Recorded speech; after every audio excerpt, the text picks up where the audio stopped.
Good evening, everybody. Welcome to On the Road to Heaven with Denise Iwaniw Francisco and Sandra Harrick. Hello, hello, hello, everybody. Welcome to our monthly show. Sandy. Is it as cold in New Hampshire as it is here in Michigan? I don't know what you got, but we got frigid. We got frigid. We have sub-zero temperatures here. We don't have sub-zero, but we're in the teens. So, Yeah. and it feels colder because it's very, very dry. It feels really cold. Uh-huh. Yeah, it's really something. Well, we had Welcome a to the white winter. Christmas. We had the perfect white Christmas. It was We did white here. out, snow, Santa found the roof. I'm very, very happy. It looked like something out of a snow globe here on Christmas Day, with the trees all Yeah. full of snow, and it was absolutely perfect. Exactly the same here. The trees were so bowed and so bent and so laden. When Bobby and I came home down the back roads, you and I've traveled on many times, the branches were so bent that I had to drive back and forth and under, and they were scraping the top of my car. It was like Ooh. being in some kind of fantasy land that was like, oh, I hope we make it home. And it was, and everybody outside was like this. Bring food. Yeah, Exactly. it was good. But Exactly. Santa got here, and I'm very, very happy. Me too. Yeah. So tonight on the road to heaven, we're going to be talking about the soul's purpose, or the purpose of the soul, and the soul path. Hmm. And I'd like to welcome everybody who is tuning in already. And for Hi. those of you that are watching already, if you care to like and share, Sandra and I would be very appreciative of that. It's going to be a beautiful conversation this evening as we wrap up 2017 and we move forward into 2018. And Sandy, 2018 means that you and I have been doing this here gig for 10 years together now. Shocking.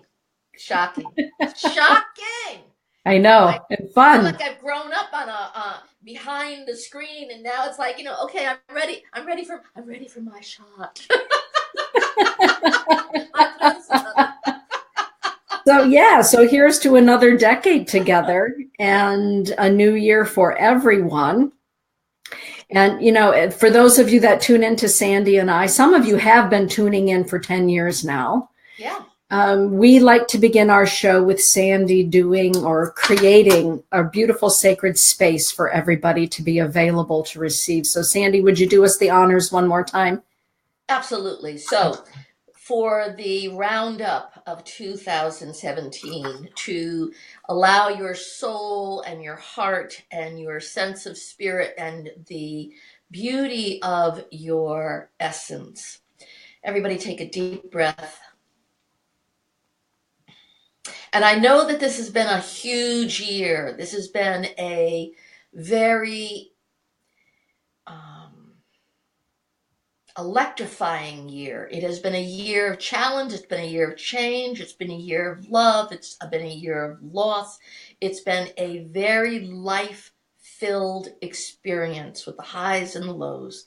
And so, On the Road to Heaven would like to bring you to this place tonight where there's the crossroads, where there's the path that kind of stops for a repose, to ask your soul to sit with us, to take a breath, to have a pause, to know that this is a good place to allow yourself to feel safe in the sacredness of unity, the collective spirit, and the embrace of pure love. Another deep breath. Knowing that the walk to this year has been a magnificent, glorious dilemma for so many, in that way of so much is coming to the end. So many incredible situations are at the conclusion, karmically, energetically, and finitely. And so we can sit in that place of knowing we can take the rocks that we've put into our backpacks as we've gone out into the wilderness and picked up the stones of life and to put them down to allow yourself to feel that which is lightened by your burden leaving you, or being allowed to just let us take the burden off of you and breathe. That tonight's show is dedicated to the holiness of spirit, the sacredness of your soul, and to quicken you and to bring you to the brightest place inside you to start your next. So it brings you from the shadow to the dawn. It brings you from that which has been fatigued to being stirred. Saying goodbye to that which was and being allowed to just reflect. So you're in preparation and in the expectation of that which comes in 2018. Another breath. Invite the individuals that you really care for into your circle right now. Your family, your beloveds, children, even those that you are having difficulty or strife with. Invite them in so that we can say goodbye to that which is done and honor the experience. Even if it's been difficult, complicated, or confusing. Just honor the experience, for thy will be done. And for the excitement of that newness, I'm getting goosebumps, for that quickening of the birth into. Know that this really is the collective space for your soul, to walk the walk that your soul has born itself into the time of now to experience.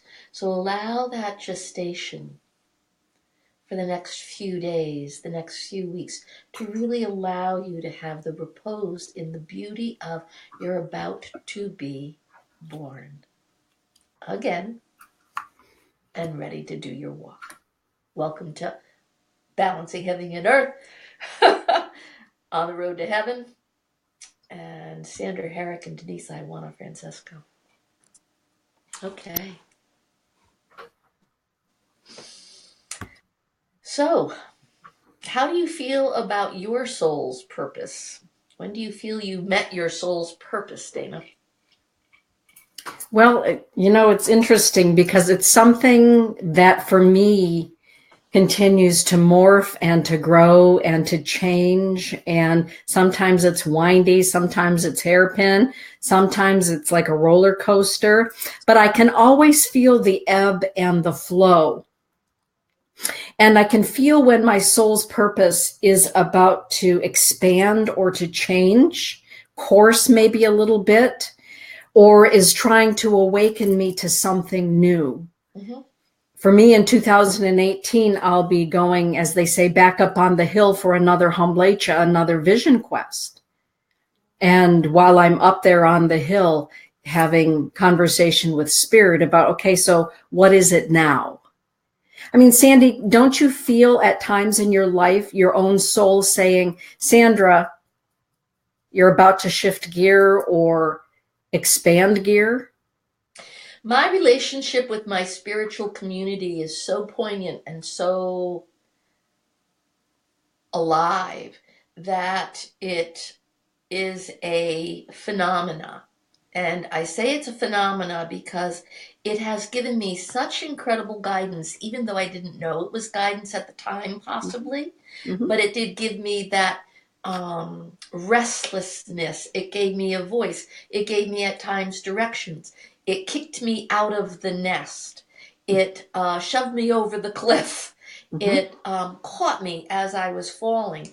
And the growth, and I say this because of just now turning 70 and having this incredible gift from Spirit to celebrate 7 decades of truly being born into the purpose of being a spirit that communicates with spirit, and having that expose itself over and over and over again, to the point where it was so frustrating because I didn't fit into the norm of the community, but I was caught by the norm to be allowed to just feel a bit normal until I had to go explore. Mm-hmm. And so there's that one of the greatest moments in my life truly was standing at the windows at the top of the Mark in San Francisco, which is, God only know the elevation, but looking upon and with the energy of San Francisco. And all of a sudden I turned to the left. Hey, goosebumps! I turned to the left, and so much of my information comes through that space or comes through this space. And I turned and I could see the distance of my life. And it did not matter what happened. Wow. And it felt like the distance of not just this life, but the distance of lives. And it was so captivating, and it was so beautiful to be able to stand there and feel the value of the goodness of, in this moment, all that had to happen for me to be here in my wholeness and in my joy. Even though I feel ectoplasm gathering here, that even so there was not always joy and wholeness in my life, but it was like all the particles of the universe aligned and funneled toward me. Uh-huh. It was truly a phenomena to see. And so many people have said to me, the pictures of me on Facebook for my birthday were blinding with light. Uh-huh. And so I'm thrilled that I have chosen to be with a soul, and I'm saying this the way I'm hearing it, chosen to be with a soul that dares to challenge the norm and go into what is even more normal in the expanse of the universe. I like that. Thank you. Having a brave soul. Yeah. To accompany. Yeah. Or a frustrated one, or an irritated Yeah. one, or an agitated one, or a curious one. At the very least, it's one with a very strong constitution. It has attitude. A lot of times, whether you and I are working alone with clients or you and I are collaborating with something, on something, you and I have heard how many times, Sandy, what is the purpose of my soul? What is the purpose of my soul? Or I thought I had a purpose, but it feels to me like that purpose isn't valid anymore. And how do I discover what the purpose of my soul is? How do you respond when people ask you that question? Well, it's fascinating because there's the beauty of, and I'm going to say this the way that my mother-in-law, God bless her heart, actually sat in her chair in her house many years ago, when Bobby and I were down there for the holidays. She sat there in her perch and said, I don't understand why everybody's so frustrated about what their person. My purpose is to be a mother. And I looked at her and I thought, boy, that is the farthest quest from my existence. But she knew it, and she is it, and she has lived it. And my purpose never was to be a mother to an immediate family, but to mother a vast community. And it's amazing when somebody is looking for the purpose of the soul. I think it's very important for us to say that the spectrum is not always to be the blazing light, the leader of the pack. At times it to be the keeper of the hearth, the keeper of the flame, to hold. And if anybody saw Quest of Fire way back when, one of the greatest purposes of anyone was to hold the amber so that when they went and found the next nest, that they had the amber to light the fire. So you may not have been on point to go and be the pioneer, but you were the one that had to just protect the flame. So the spectrum can be so vast in its identity. I think it's important to know that my purpose in life to be who I am is in a simple way just allowing me to get out of my own way. Mhm. So what Spirit and I are doing gets done. Mhm. And you. I like that because a lot of the work that we do when people ask us that question really is to help people get out of their own way. Yeah. And I simplify it by just saying, you came here to shine your light. Right. Right. Whatever that light happens to be. And, the Buddha teaches us about polishing the mirror, waxing the moon. And I believe that as we delve into ourselves, into our own interior castle, and what makes us feel alive, and to pursue what it is that makes us feel alive, we begin to polish that mirror or wax the moon until pretty soon we see things we could never see before about ourselves or the world around us. Right. I feel like the purpose of our soul is always evolving as long as we are willing to face our fears. I think one of the greatest fears we all have is the fear of rejection, the fear of abandonment, the fear of criticism. And yet those are part of the initiations that help polish the mirror Mm-hmm. so that we can see ourselves more clearly. I was having a conversation yesterday, and I was talking to this person about the purpose of the soul and that you and I were going to do this show. And she said, well, sometimes the purpose of our soul can simply be that maybe we're a really good pie maker. Right. And maybe the purpose of our soul for a certain amount of time is to make really great pies, right, and to share them with the people that we love. Right. I love that response. Absolutely. Absolutely. And the beauty of that is if you're a really good pie maker, do you know how many people are happy? A lot of people are happy. Yes. Yeah. And there's in response to the simple answer, mine too is that place of our purpose is to be alive in our life. Yes. And I say this to you in that way that I've talked about it for the past many years of the new age has kind of given us the assumption that we're all supposed to have such a great mission that our blazing light brings us fame and recognition, and we feel that the universe wants us to celebrate by something, when again, Martha Stewart makes pies one way and my grandma made pies the other way. Mm-hmm. And I was sitting in my grandma's house. Exactly. And Rob fed my soul. Exactly. Rob is saying perhaps soup. Perhaps soup.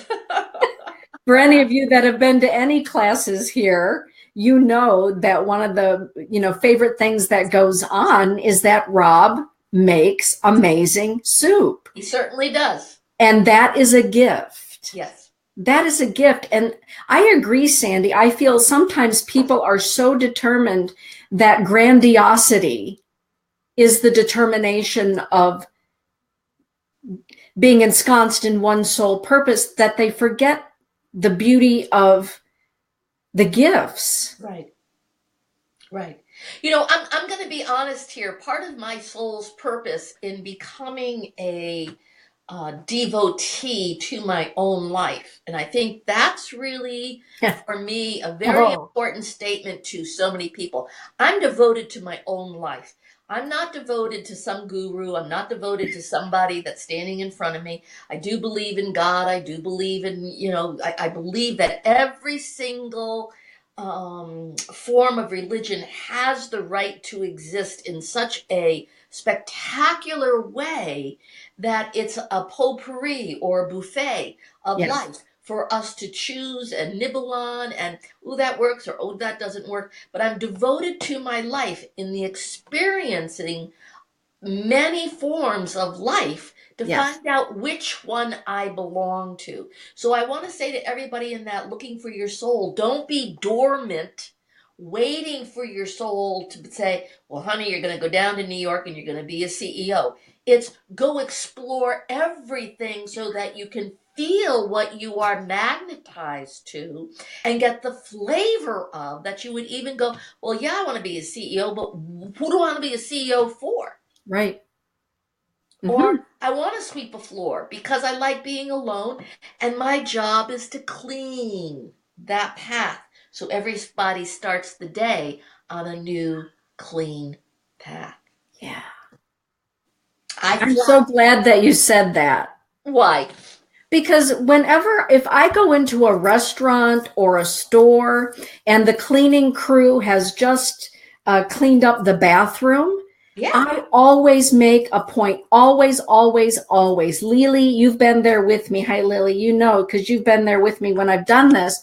I will stop and thank the cleaning person for making the space clean. And I do that in airports as well. Yeah. Thank you for providing a clean space for us to have here. And they always look at me like, yeah. That's a gift that we're giving. Yes, there are airports that have religious individuals in the bathrooms that have the little the mints and the napkins and every single time you walk in, bless you, have a good day. And I've done the same thing. It's like, bless you and have a good day. So this I want to go. This is going to be a reflection. When I first got my very first spirit guides, my first two spirit guides, my male and my female. The first male is my grandfather who died before I was born, a year and a half before I was born. The second one is a woman named Jane. She was in an emerald green, acid kind of green, taffeta cocktail dress, perfect for the 50s. Oh. Just below the knee, pump stockings with the, the what do you call it? What stockings with the stripe down the middle, the line. Oh yeah. I forget what they're called at the moment. Yes. And it doesn't matter. And she had on a little 50s hat and whatnot. And where she met me, where she brought me, was into a bathroom of a very beautiful high-end kind of hotel whatnot. And it took me years for her to tell me, why are you in the goddamn bathroom? And she goes, honey, you're about to clean up a lot of shit. A lot of people. I'm here to just keep it clean. Everybody comes in here to talk about whatever they got going on when they put on their lipstick and powder up. It's like, do you know? Do you know? And I said, oh my God. And that has been the service of my femininity because I do. I take everybody in the bathroom, look in the mirror. Yes, you do. Look in the mirror. That's right. You tell them when they have spinach in their teeth. I've seen you do it. This is true. Meg, hey, Meg. She's making a great point as well. Some souls just come here to sit on the bench and just observe and not do. And observing, seeing other souls is a purpose too. Absolutely. That is a great point, Meg. Thank you for that. Absolutely. Yeah. I think it's very important for us to be able to validate that the soul is so gifted in the incarnation of its many, many lives. Yes. Because it does elevate and it equates and it associates that every time I've come into this life, and again, when I looked at that spectrum of hindsight, I have been a person who's lived on the street and groveled out of the necessity to feel even holy, because there were orders that said you have to be so impoverished that all you were supposed to do is to beg, bring the money, and get your bread. Yeah. And that didn't smell good, it didn't look good, but it was an idea of belonging to something that I would have in that life felt made me good enough to belong to something holy. Yes. There are sects, particularly in the Coptic religion, that part of self-mastery training is that you relinquish everything and you do go out and you beg. Yeah. and you humble yourself to ask for meals and to ask for a place to clean yourself and all of those things. But it's part of learning to master self, master the ego, master all of those things to become, I guess that's truly it, master of self with a lower S. Yes, and to be in the humility that God will provide in your modesty, that the vows of silence, the vows of poverty, the vows of isolation, that the soul, it has nothing to do with the grandness or the greatness of the light. It has to do with the modesty that your light is so diminished, it hardly exists. And that's the most brilliant the light can be, to be seen by God and accepted as pure. So we have to be really clean in allowing us to know that the spectrum of what is light to anybody. I've got all sorts of activity around my face. This is really quite beautiful. And what I mean by that, so I want to explain it. It's like I can feel energy around my nose. I can feel the flutter of energy around my face. So we have like a being that's really close talking with us. Mm-hmm. So thank you. Mm-hmm. Yeah, so the light isn't about how bright it is. It's what is the quality of light that soothes your experience of being who you are. I like that. What is the quality of the light? I like that, Sandy. Yeah. Yeah. What is the quality of light? Amy, hey, Amy Ray. She is making a statement here.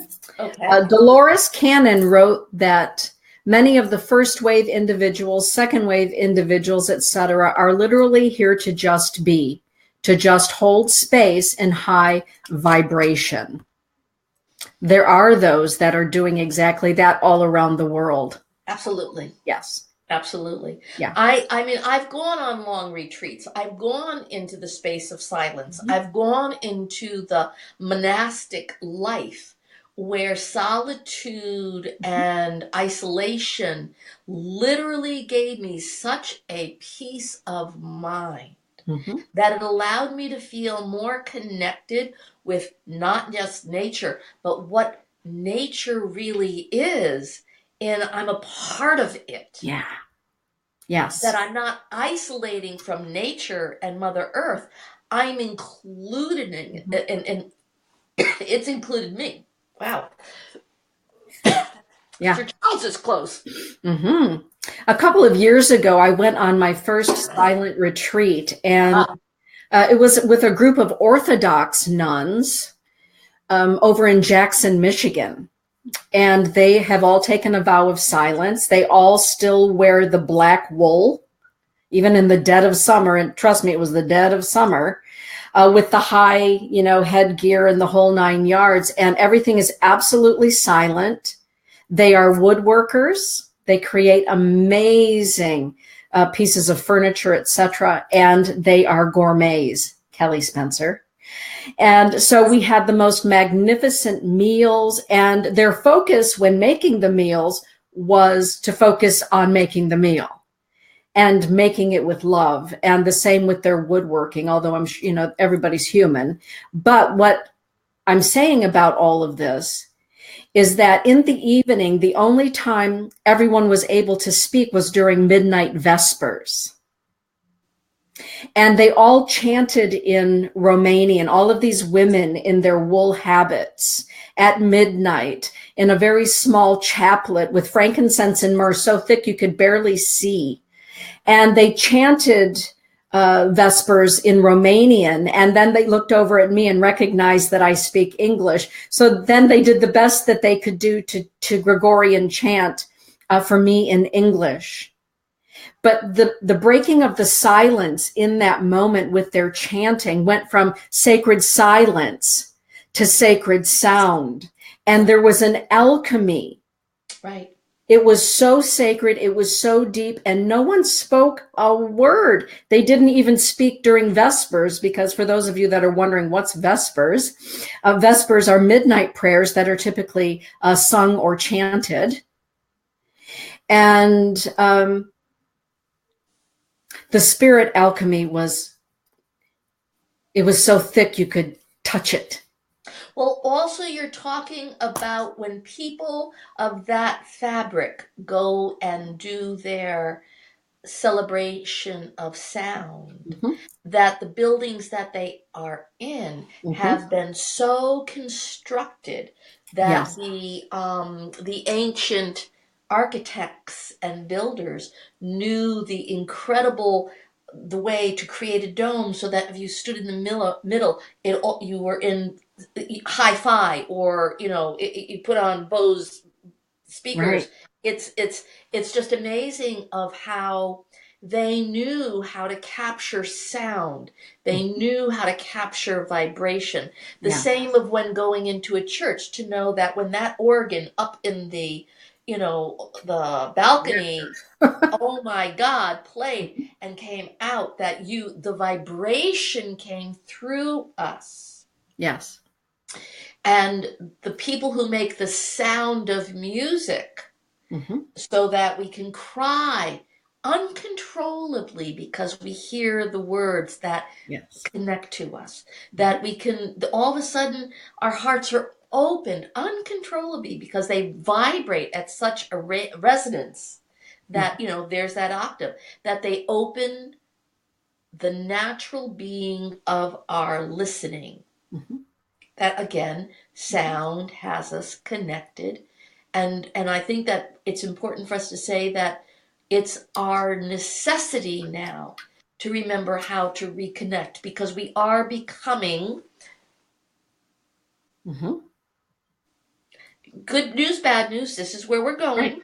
Right. But please remember that isolation becomes a part of the renouncing of being a part of what we're surrounded by, what's coming into our focus, what's Mhm. coming into our ears. Mhm. And it's an exciting time. It's a curious time. Very, It very is. curious. It Yeah. is. Do you feel, Sandra, that the purpose of our soul changes? Oh, God, yes. So, was there more to that before I step Well, on you? we agree that sometimes the purpose of the soul expands. Yes. It leads us in directions that are not only expansive, but as you use the word quickening, there's a quickening. Or maybe that was a Connie Vaughter from yesterday, quickening. I love that word, quickening. But I've known people, myself included, that midstream, minding our own beeswax, doing what we feel we're here to do, all of a sudden, there's a left turn or a right turn, and it feels as though we have no choice but to turn right or left. And even when we try to keep going straight on course, because that's what we've set for ourselves, and the degree on the wall says, Yeah. and the universe gives us the cosmic sometimes thwack upside the head. I've known people that are doing in their life what they never in a million years even thought about doing, let alone giving everything up in order to do it. Yes. Do you think There. that that's the norm or the exception, Sandy? Wow. Wow. Um, I think, in my fairness to what appears to be normal, Uh-huh. that I want to give credit and respect to those that do have that life, Mm-hmm. that goes to every episode of, they grow up, they meet somebody, they have Right. children, they Mm-hmm. experience a family, they have their job, they stay in it until forever, and Uh-huh. then they are grandparents, and then da da da da. And but even in that, Right. the changes are, we don't know if our partner is going to live forever, Right. and it changes our soul. Yeah. We don't know if our children will live forever, and Right. it changes our soul. Right. We don't know if the job that you were promised will be yours forever, and it changes your soul. So, Yeah. in the quote unquote stream of do it right, that will shift you into, you still have to experience life as it comes at you, Mm-hmm. or is brought to you.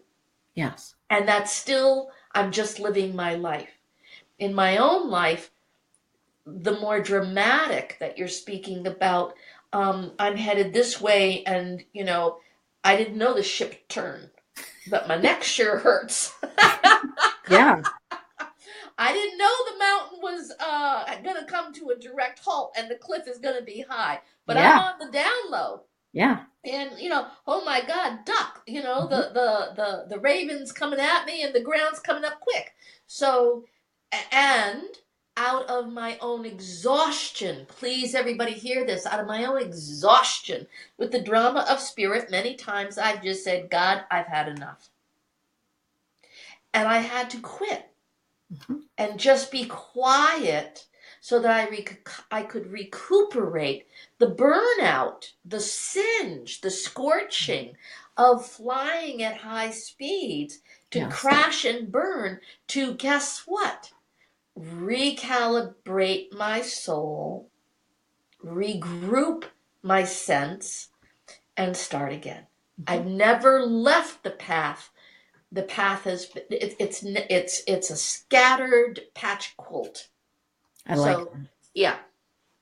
And sometimes life happens and brings us to what's next. Yes. As you said, we don't know that our children are going to necessarily be healthy. And how many parents you and I have met that all of a sudden have become volunteers for muscular dystrophy or autism or those sorts of things. And all of a sudden we find that our soul's path has taken this amazing turn out of what we perceive sometimes in our humanness to be tragedy, but it's like divine tragedy that I always think of. It brings us to our own passion play. And as we're going through the passion of our life, the ups, the high highs and the low lows, especially the low lows, sometimes is where we find, because everything else has fallen away while you're on your knees or on your hind end. And all you have left is, okay, I've had enough of this.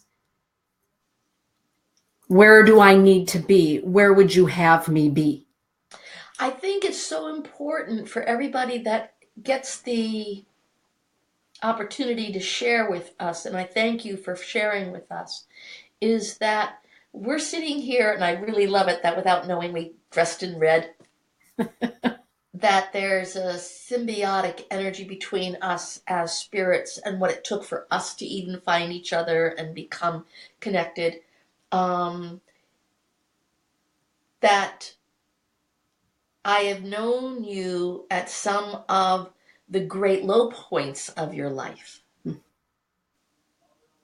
out of some of the No. great, many low points out of your life. But you have never publicly brought your low points to the public. No. So what you present in your commitment to be available to people and their growth during their low points or during their journey, you may talk about your experience, but it's very important to know that you have had some major opposition to your soul Mm-hmm. that I'm honored to be able to support. And even within my own, the major opposition is, it's fed me in a way, but please know that it's not something I bring to the camera. It's not something that you'll watch me be in. But it doesn't disqualify that I've gone through it or go through it or hold the hand of somebody as they're going through it.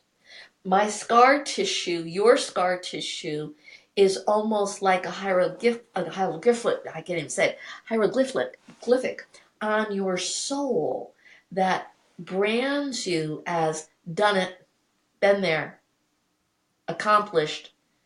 And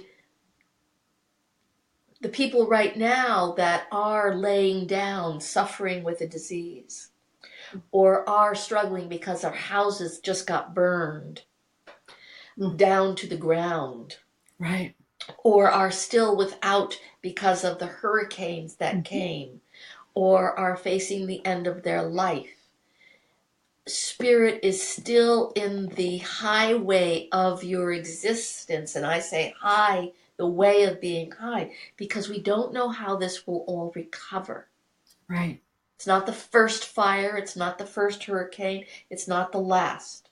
But we just don't know how we all recover. And that's what makes our souls more vast, even filled with more compassion.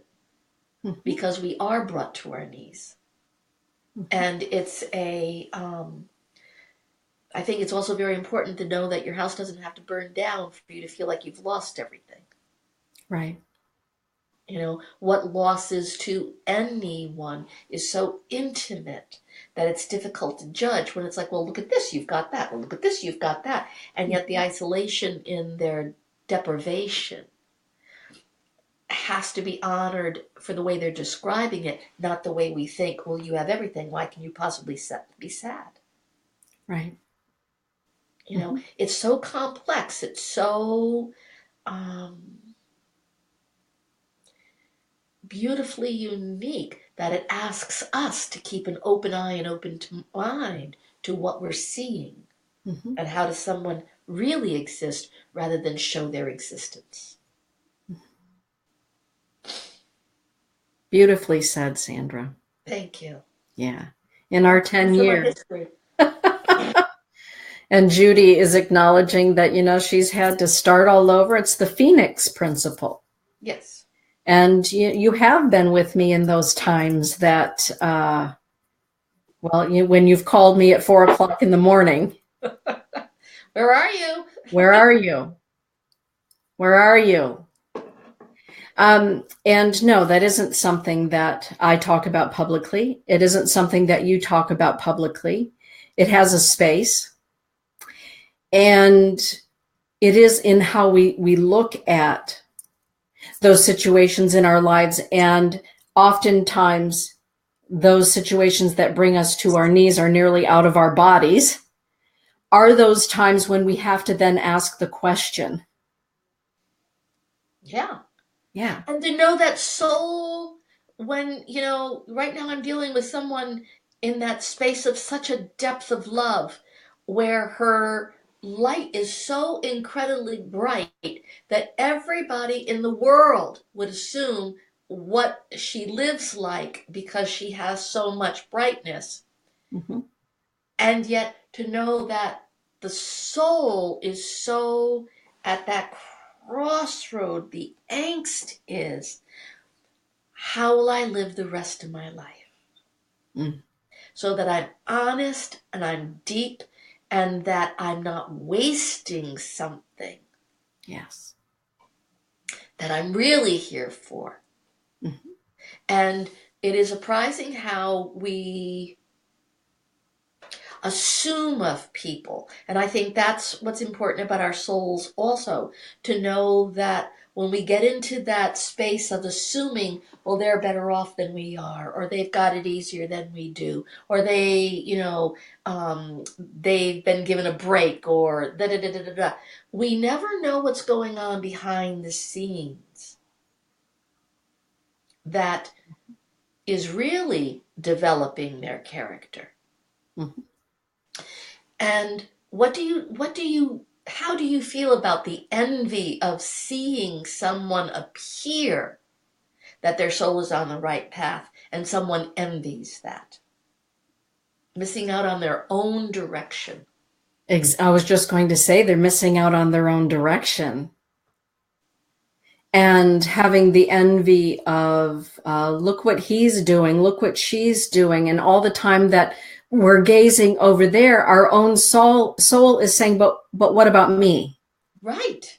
What about me? What are you negating within your own self, and why? Right. Are you negating your own gifts and your own talents and the purpose at this time for your soul? And I believe that we go through an ebb and a flow of, sometimes we are out on center stage. At other times we are not. And I feel that that's just part of the natural state of things with our soul, is the ebb and the flow. And to understand that our soul is always working with us to lead us to the perfect place, even when it seems imperfect. Yes. And when we're spending our time thinking, oh my God, I want to live at Unicorn Fields. Look at how Sandy has it out there in New Hampshire. I want that. I want to live in the Enchanted Forest. I want to play the guitar like Rob. I want to be a photographer like Marianne Malika. I want. And the whole time your soul is crying. So when people make those dissonant statements, or you can feel it from them, the question is, why is there a dissonance with your own soul? And I believe that sometimes the best way that we can come back into alignment with our soul's purpose is to be quiet. Sometimes it is to go to the Romanian silent retreat. Sometimes it is to go up on the hill to do the Hamblecha. Sometimes it is to be out in the desert of New Mexico. Just you and your soul and the creator of all things, figuring it out, not looking here, not looking there, looking here. What would you add to that, Sandy? Those are the moments of pure bliss, even if we don't know it.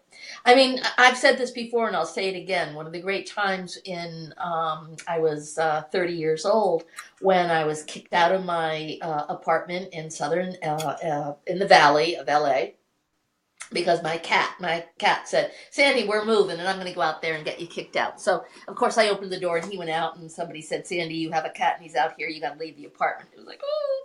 And, of course, that got me to look in LA for my next apartment, and I could feel, as I was being rejected, that what I was really being was being sent out to elevate my next phase of life. I could feel there was nothing, and I'm sitting in the car right now with Arlene Ferroni as she's driving. Look at this, look at this, look at this. And I say, I can't live here anymore. Mm-hmm. Our soul can feel the stop sign. Yeah. Because nothing's magnetizing us. And then guess what? People said, come up to Santa Barbara. And that's how I got there. Because my cat said, we're ready. You're not going. I'm going to screw this up for us. Yeah. To get there. And then to be laying, poor suffering child, laying on the beach, getting tan on Butterfly Beach. Oh God, what am I doing? And the voice said, when God gives you time out and God gives you vacation, take it.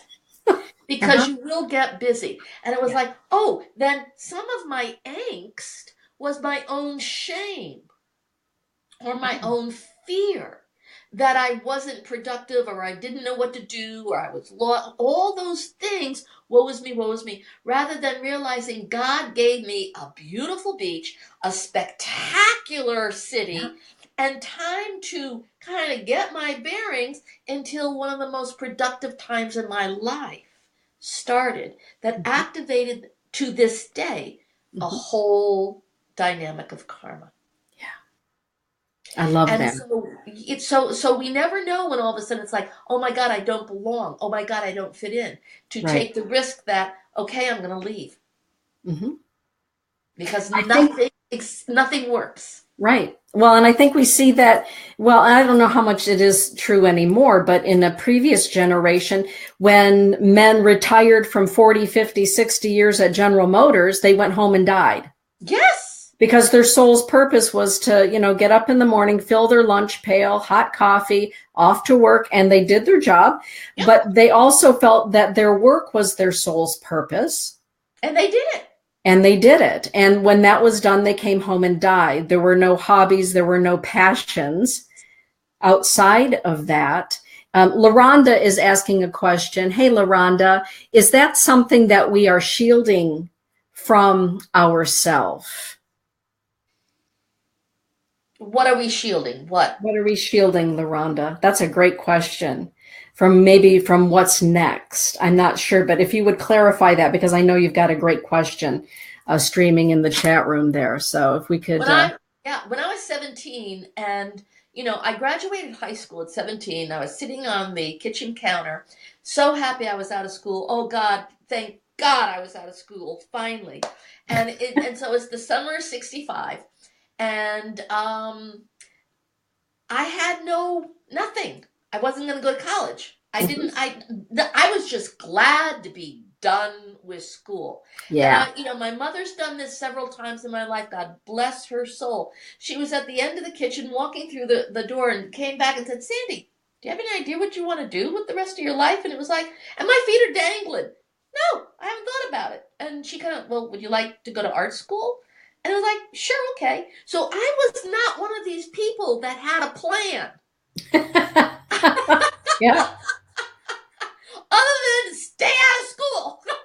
If you're out, stay out. And I've been there, done that. I could not bear it anymore.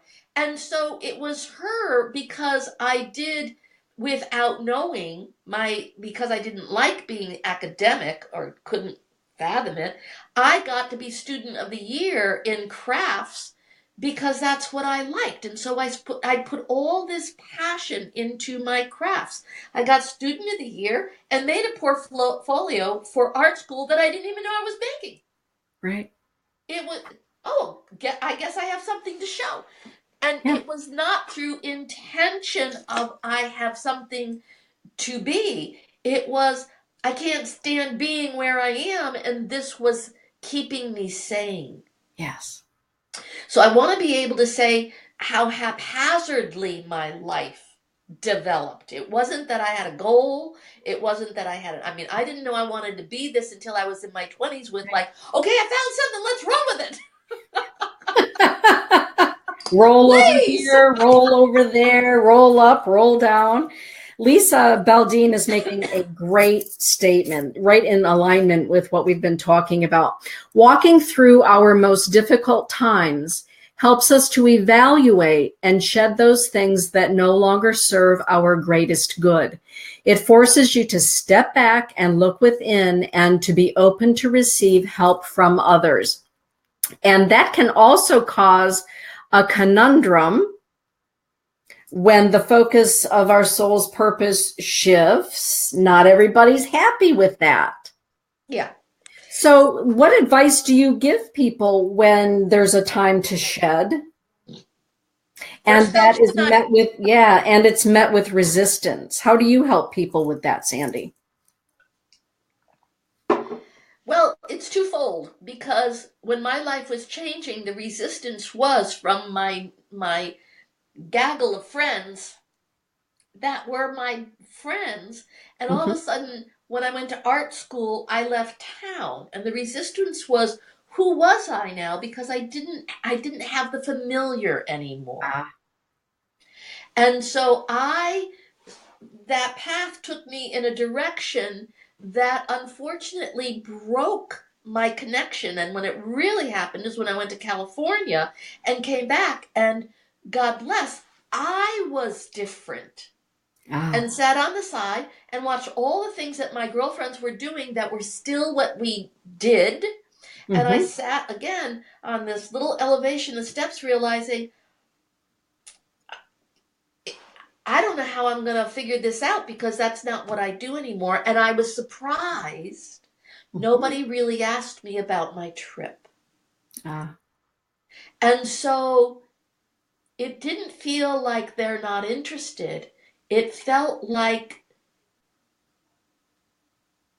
and it still touches my heart, that everybody knew what they already knew in the subconscious is, there goes Sandy. There goes Sandy. She's leaving. Yeah. And that my mindset was different. It's what happened with my first husband. There goes Sandy. He told me every time I walked out the door, he thought I wasn't going to come back. That's like, what do you mean? We're married. Other people had more insight about me than I had about myself. That my desire to belong was truly honest, because I didn't know that I was being pulled away until I noticed I was pulled away. And I didn't want to, and I don't want to, make people wrong for their path staying in a river, that somehow mine got sent off in another direction, and say, I have a very exciting, turbulent experience, and they floated through life and da da da. It's so beautiful to know,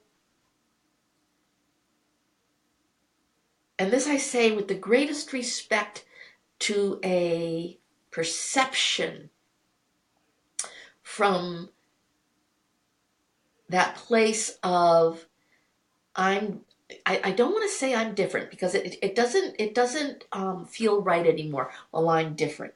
It's I'm just who I am. That no longer fits in that place that took such good care of me while I was there. Right. I was loved, I belonged, and then all of a sudden it was like those marbles that it's, something moved and I got the conveyor, but I don't even know I'm going, but I'm gone. Yeah. Mm-hmm. And so their curiosity of me was truly there. But my need to go and be who I am was a magnetic pull. It was not a choice that I'm going to go be. It's like, I'm always, I was kicked out of town several times. No. Yes. Or discovered if I don't run, it's going to be burned. Well, okay, so that brings up a great point. LaRonda qualified her question further in saying, can fear block us or shield us from not knowing what to do next or what's coming next, or to even begin to pursue what's coming next? Is fear often the greatest block? And I believe that it is, for a lot of the same reasons what you were just talking about. What will people think? Will I have the same friends? Will my family abandon me? I was as equally scared of leaving as I was of going. Or, there were times when, I want to say this the best way that I can answer it it's like my brain comes up with when I was going to California. The very first time I was going to go, they just had an earthquake, and it's like, well, maybe I don't think I want to go. But 3 years later, it was like, you're going, Sandy, earthquake or not. Mm-hmm. And the fear of, first of all, I want to ask her, what is it that her fear is that she has, that she's asking the question of? Mm-hmm. I'm scared that God's not going to allow me to be what it is that I want. And I always then have to realize what God wants of me, or what Spirit wants of me, is not always what I want. Sometimes it's better than what I was thinking. Ooh. Christopher Linkenbach is in the chat. I thought you'd like that. Yeah. And he has a question. Yeah. When faced with a life decision, is it all right to listen to logic and reason over emotion? Absolutely. It has to be a balance. Christopher, you're talking to me. Okay, so this is, first of all, welcome to the show. I'm extremely honored that you're here, Christopher.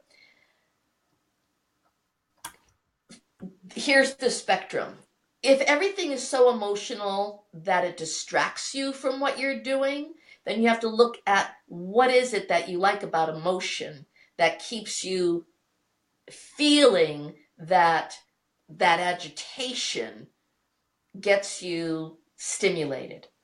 Logic sometimes is very poignant, because we can get so distracted with our emotions that they don't allow us to see how simple the road is if we're always so ha. So there are times when I have clients, and you know this for a fact, sir, that if somebody's so emotional, I look at them and it's like, breathe.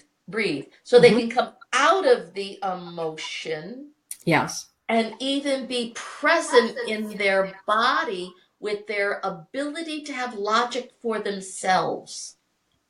So it may not be my logic or someone else's logic that you're listening to, but your agitation simmers down enough. Now you've been on white water. You know what it's like to be a quiet fisherman. So the logic is, if you're going to go down the rapids, there's nothing logical about going down the rapids. It's you're having fun, you want the adrenaline, you want experience, and you're risking everything to do it. And then when you're on the quiet, there's logic to it. You're going to be quiet, you will definitely fish. You will be with something. So the spectrum is both. But if somebody's so emotional, if they're so heated, I will use myself as an example. There are times when I have been so explosively emotional, it was the only logical thing for me to do. To move it, to explode it, and to get whatever was there that was so determined to be logical that there was no life force. Because logic sometimes eliminates life because it doesn't make sense to live a dangerous or expressive or an exciting life. So it's either or, Christopher. I hope that makes sense. Dana. Christopher, Dana. Dana, Christopher. Nice to meet you, Christopher. It is. Well, I think also with age comes the understanding that our soul calls us. It has this magnificent existence within the heart and mind of all of creation, I believe. And it calls to us. Mm-hmm. And we don't always understand logically. Sometimes we can only understand with the logic of our heart, because our heart, as you were saying, pulls us. It pulls us. Oftentimes when we look back, we can see where we were being prepared for what would eventually pull us along the path. As a seer, as a child, being visited by Native American men and women that I didn't know at the time, but I drew their faces. Yeah. I kept the charcoals, the charcoal portraits. And it wasn't until 2006 in ceremony that I never expected to have happened, that all of those faces came back with bodies attached and said, this is the moment that we were preparing you for as a child, and you are now an adult woman. Time in spirit is much different than it is here on the earth plane. And oftentimes the purpose of our soul is in divine timing. And this is where you and I, when you and I are just sitting around talking, believe it or not, folks, we do talk about this stuff with each other. We talk about a lot of stuff. Sandy and I have covered a lot of ground in 10 years. And it's never dull, ever, ever. But we do talk about this and the fact that our soul is always communicating with us, and we can look back and say, oh my goodness, all along I was being prepared for in divine timing. And to learn to trust that. Trust can be the biggest shield, as LaRonda was saying, to trusting our own soul and our own heart. And I always think to myself, I guess it's the Catholic girl inside me, that always thinks about the passage that has to do with the birds. The birds never wonder where their next meal is going to come from. They always know that they're going to find food. And so in those times in my life where I've wondered, where am I going to find my next spiritual food or love food or whatever that happened to have been, I need to remember to be like those little sparrows. And that's not easy in our humanness, is it, Sandy? Christopher, it was not logical for me to come to Bozeman. And that was in 1998, because everything in my life that I thought was completely perfectly aligned, and I was finally going to settle down and be a part of a relationship, buy a home, move countries, and God, here we are, I'm settling in. it took a year and a half of being in one of the most chaotic places of like, oh my God, blindsided, with spirit saying, this is so honest, that something is so beautiful, that it's so complete, that it's going to explode you into a supernova. And when I was packing up my furniture in Canada, I had no idea where I was going at all. And so I decided the logic was I will put all of my furniture into the middle of America. So I had it shipped from Canada, from British Columbia Wow. to Jackson Hole. You have to ask the Lord above or Spirit or Sir Charles, because he knows Sir Charles, how that happened, because I just knew I'll probably go back to the mountains. And within less than 9 months, I was picking up my furniture in Jackson Hole because I was living in Montana in Bozeman. Never heard of it, never considered it, but it was like that same thing. How the story to find your mother and father and you took a logical decision that became a catastrophe to bring me to my knees, to get me rolling on the road again, so that here we are. Literally, it's going to be 20 years next year. And my logic is different than everybody else's logic. So you have to kind of find out, what is your logic, Christopher? If your logic dismisses your emotions, don't let your emotions be out of the mix. Because you have a very big heart and you are an emotional person. So you have to learn how to blend them, not choose just either one. And then you kind of find the harmony of your decision. Mm-hmm. And I hate the cliche. I hate it, and I apologize for even using it. You're young. But you're an old soul. I'm covering that right there for you. And what a treat it is.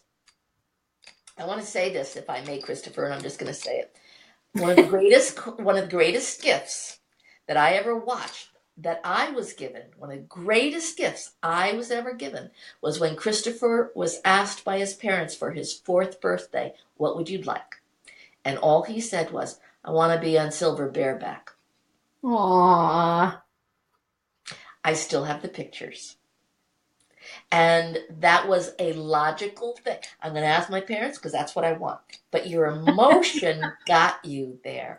And this will make me cry. And then to see you lay down your head on silver, and to see a 4-year-old make a dream come true. And that silver gave you his heart and soul that day to make sure that you, 4 years old, bareback, could ride by yourself, safe. That was an adventure that maybe somebody else's parents would. Are you out of your mind? Bareback? Are you crazy? We're going to tie you down. We're going to put on a saddle. We're going to hold you. We're going to, no. So that right there says everything about you. You keep your dreams being asked, and wait and see how often they come true. I love that. Yeah.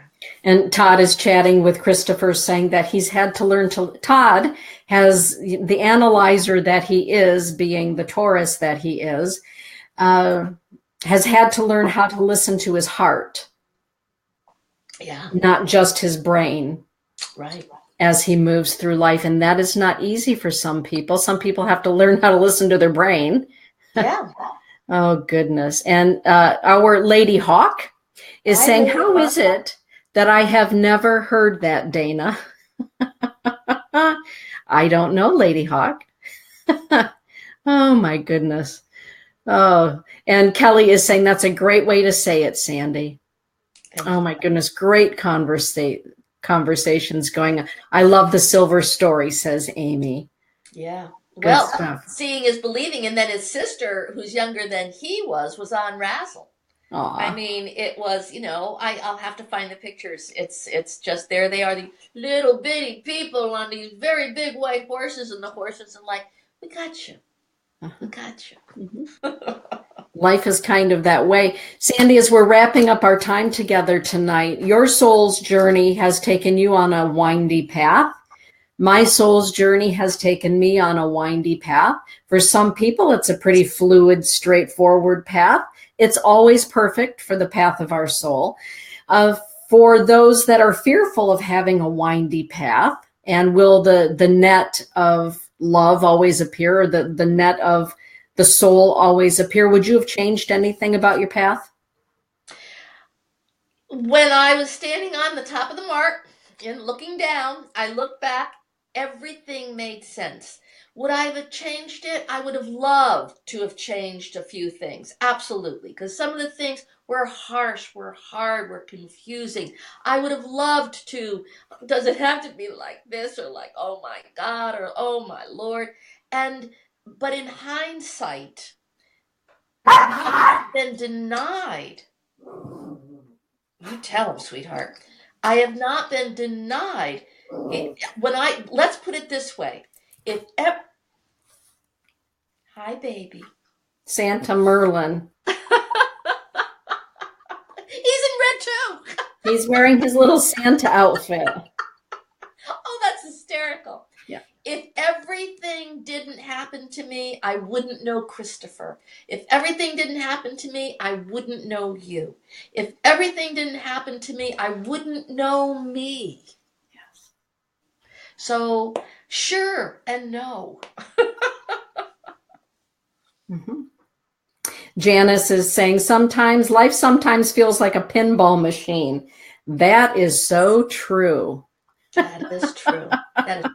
I think it's important to be able to say that my soul is good enough to be able to champion my life, no matter how my humanness experiences it. Because my humanness is the thing that has to go through it. The way I feel, the way my heart feels.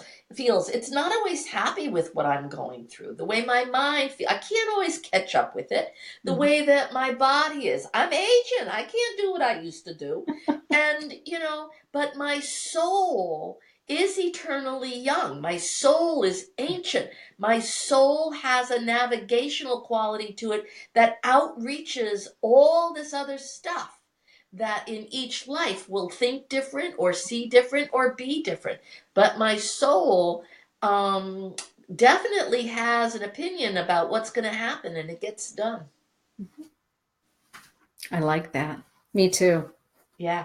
I couldn't have said it better myself. Thank you for that. Thank you. And thank you to everyone who joined us this evening here on the Road to Heaven. Well, let me do a quick promo. I'm going to be on the first Wednesday of the month. Is it next week already? 7:00 on the Sandra Harrick Show. And I would like to announce to everybody that I'm going to be doing live readings. So please tune in, ask a question, or email me at sandraharrick.me.com your question, so that if you can't make the show, I will do a reading for you. But give me a specific question. Who's saying what here? I want to make sure I see it. Kelly Spencer, absolutely, like, mwah, Kelly. And I'll see you, Happy New Year. But I'm really looking forward to doing readings for what's next. Yeah. So again, her email address is sandraharrick@me.com, and she will be doing gallery readings right here from Be Live TV. So absolutely. With that, everyone, blessings of the new year, blessings to the path of your soul, and remember to shine your light. Last word, Sandy? Goodbye 2017. Let's rock 2018. Happy New Year, everybody. Thank you for everything, Denise. Dana. Good night, everyone. Bye, Todd. Thank you. Bye, Christopher. Bye, Ready. Toodaloo.